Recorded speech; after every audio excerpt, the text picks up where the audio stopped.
Gimana caranya biar kita selalu tenang menghadapi masalah? Biar tenang ketika kita tahu nilai kita kayaknya anjlok. Biar tenang pas kita tahu judul kita ditolak. Lamaran juga sama, di hari yang sama lah gitu. Pagi judul ditolak, malam lamaran ditolak. Selama Allah nggak nolak kita kan masih aman nih. Karena apa yang di sisi Allah lebih baik. Gimana caranya kita biar nggak panikan ketika ada masalah?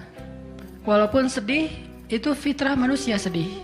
Cuman ada yang sedihnya wajar, ada yang sedihnya sampai berlarut-larut atau putus asa. Bentuk keputusasaannya macam-macam. Ada yang putus asa dengan bunuh diri, loncat dari jembatan, ternyata nggak meninggal, gagal bunuh diri gitu kan. Ada yang putus asanya dengan cara ngelakuin perbuatan dosa, kayak mencuri atau udahlah saya mah nggak mau peduli lagi dengan hal haram, yang penting saya ambil aja semua proyek gitu. Nah ini putus asa.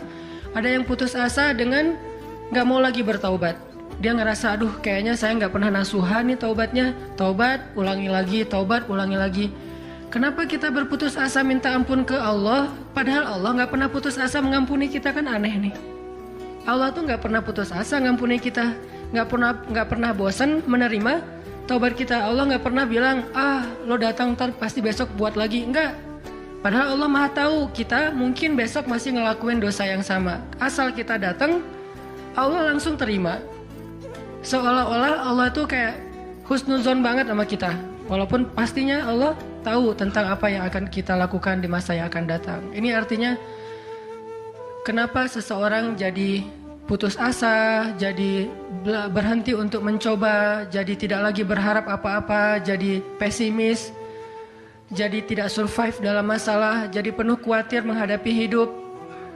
Ada masalah dikit kayaknya udah kiamat dunia, padahal kuota habis doang nih. Langsung, aduh kuota habis jam 11 malam. Biasanya kan jam 11 itu jam chatting tuh sampai jam 1. Atau jam 11 malam kuota habis, padahal tadinya pengen ngebangunin dia. Iya dia gitu kan. Jam 2. Gampang, pakai aja kuota doa. Ya Allah bangunkanlah dia. Tiba-tiba dia tetap bangun dan bangunin kita akhirnya. Ini bisa aja terjadi. Yang jelas gimana sih cara biar kita keep happy, tetap bahagia walaupun gak bisa jalan-jalan jauh. Tadinya pengen jalan sama teman-teman, ternyata duitnya gak cukup.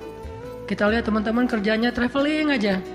Ke Lombok, ke Batu Karas, kerjaannya keliling aja. Dan kita aduh pengen juga ngeliat pantai misalnya, ke gunung touring sama teman-teman, ternyata tapi saya nggak punya motor, saya nggak punya uang, saya nggak punya waktu dan seterusnya. Bisa nggak kita tetap bahagia seperti mereka walaupun nggak ngerasain pengalaman-pengalaman asik seperti yang mereka rasain? Gimana caranya biar ketika kita sujud itu sama nyamannya dengan ketika kita tidur di atas pangkuan istri? Belum ya? Gak tahu sih rasanya. Pokoknya tuh keren banget loh. Salah satu yang bikin saya kalau gak bisa tidur itu tipsnya adalah tidur di atas pangkuan istri. Langsung tidur. Cuman masalahnya susah bangun. Nah ini nih, gimana caranya kalau kita sujud rasanya senyaman itu? Gimana caranya? Bukankah kita selama ini mungkin, kita atau saya lah, pas sujud pengen cepat bangun. Gimana caranya sujud gak bangun-bangun? Pas kita sujud, aduh pengen lama gitu sujudnya teh. Terutama kalau sholat sendiri. Kalau sholat jamaah memang gak boleh. Kenapa? Karena hajat orang beda-beda. Nabi kalau sholat jamaah mah standar-standar aja. Tapi giliran sholat sendiri, itu sampai orang kewalahan ngikutin Nabi. Dan itu bukan cuma Nabi, sahabat juga kayak gitu. Siti Aisyah, istri Nabi itu. Siti Aisyah itu pernah sholat duha kurang lebih 4 jam, itu cuma baca 1 ayat doang loh. Famanallahu alaina wa waqana adzabas samum. Dia baca sendiri, agak keras karena dia di dalam rumah sendiri. Lewat seorang sahabat, lewatin rumah Aisyah mau ke pasar, mendengar Aisyah lagi sholat. Famanallahu alaina wa waqana adzabas samum. Nangis. Akhirnya sahabat ini pergi ke pasar. Dia belanja segala macam, balik lewat lagi rumah Aisyah. Setelah kurang lebih 2 jam, pas dia lewat lagi rumah Aisyah, dia masih mendengar Aisyah membaca kalimat Famanallahu alaina wa waqana adzabas samum. Nangis lagi. Jadi 1 rakaat dengan 1 ayat itu bisa 2 jam, 3 jam yang dilakukan oleh para sahabat. Kenapa kok betah banget? Sama kayak kita betah banget nonton film, betah banget dengerin musik kesukaan kita, diulang-ulang lagu yang sama kan ya. Mungkin 1 lagu itu durasinya sebutlah 2,5 menit, 2,5 menit. Tapi diulang-ulang bisa sampai setengah jam mendengar lagu yang sama. Bukan 1 album, 1 lagu. Kenapa kita betah? Nah gimana caranya? Kita juga dapat kebetahan kayak gitu ketika dengerin bacaan Al-Quran, ketika kita membaca Al-Quran sendiri, ketika kita sholat. Sampai ada istri Nabi sholat sambil ngikat badannya di dinding. Jadi dia bikin tali ke dinding gitu, terus dia ikat badannya. Sehingga kalau dia udah gak kuat lagi, dia bersandar dengan ikatan tali di badannya, saking lamanya berdiri sholat. Coba bayangin, berarti kan semalaman tuh. Kalau udah gak kuat, dia berdiri itu sambil badannya keikat di tali. Dan Nabi melihat itu menangis karena melihat kesungguh-sungguhan para sahabat dan sahabiat dalam beribadah kepada Allah. Dan itu bukan paksaan siapapun. Nabi gak pernah maksa kayak gitu. Mereka sendiri berinisiatif. Jadi tutorialnya dibikin sendiri gitu. Duh, saya sholat kalau malam-malam kayak gini jadi agak gak kuat. Atau saya lagi sakit nih, lagi lemas nih, lagi kurang makan. Ya udah deh, agar tetap bisa berdiri, dia ikat tali, dia ikat ke badannya, terus berdirinya kayak orang-orang setengah sadar gitu. Nah ini menunjukkan ada kenikmatan yang luar biasa yang mereka dapetin ketika mereka dekat dengan Allah Subhanahu Wa Taala. Gimana sih caranya biar kita bisa kayak gitu? Gimana caranya kita entertain kita itu adalah zikrullah. Boleh-boleh aja kita entertainnya nonton film, dengerin musik-musik yang positif. Entertain kita mungkin chatting, entertain kita mungkin update status, entertain kita mungkin kepoin mantan misalnya. Boleh-boleh aja selama masih wajar. Tapi bisa nggak entertain kita yang lain itu zikrullah. Dengan mengingat Allah kita jadi terhibur gitu. Dan itu entertain luar biasa pahalanya. Gimana caranya? Ini yang kita pengen belajar malam ini, sehingga kita bisa tetap happy walaupun dalam keadaan tadi akhir bulan, dalam keadaan habis diputusin, dalam keadaan ditolak, dalam keadaan bingung, galau, segala macam termasuk habis pulsa. Tetap bisa happy. Pas telepon, pulsa Anda tidak mencukupi. Masya Allah, gitu. Senyum gitu ya. Bukan, mana nih apa panik, biasa aja. Nah ini kita perlu belajar. Saya juga merasa butuh mempelajari lagi gimana caranya biar bisa ngerasain itu. Dan nasihatnya bukan dari saya. Karena saya juga masih belajar, belum istiqomah amat nih. Tapi nasihatnya dari para ulama yang diambil dari ayat Al-Quran dan hadis-hadis Rasulullah SAW. Nah sebelumnya coba kita perhatiin dulu kisah tentang ketenangan dengan mengingat Allah tuh kayak gimana. Salah satunya ada di surat At-Taubah yang terkenal. A'udzu billahi minasy syaithanir rajim. Illa tansuruhu faqad nasarahu Allah. إذ أخرجه الذين كفروا ثاني اثنين إذ هما في الغار إذ يقول لصاحبه لا تحزن إن الله معنا فأنزل الله سكينته عليه وأيده بجنود لم تروها وجعل كلمة الذين كفروا السفلى وكلمة الله هي العليا والله عزيز حكيم. Kalau kalian tidak menolongnya, maka sungguh Allah akan menolongnya. Seperti ketika orang-orang kafir mengeluarkan dia dari kota Mekah pada saat dia menjadi salah satu di antara 2 orang yang berdiam di dalam gua, yaitu gua Thur. Ketika ia berkata kepada sahabatnya, yaitu Abu Bakar, dia di sini siapa? Rasulullah SAW ketika dia berkata kepada sahabatnya, la tahzan innallaha ma'ana, janganlah kamu khawatir, bersedih, takut, itu sama, sesungguhnya Allah bersama kita. Maka Allah Subhanahu wa taala menurunkan rasa ketenangan kepadanya dan menolongnya dengan tentara yang kalian tidak bisa melihat, sehingga Allah menjadikan kalimat orang-orang kafir itu menjadi dikalahkan atau rendah, dan kalimat Allah adalah kalimat yang tinggi, dan Allah Maha Perkasa lagi Maha Bijaksana. Ini kan kata-kata yang paling populer ya, la tahzan innallaha ma'ana. Tips pertama kalau kita pengen bisa lebih tetap tenang, happy ketika kita dalam tekanan adalah kita tuh emang harus punya sahabat yang selalu mengingatkan kita kepada Allah Subhanahu wa taala.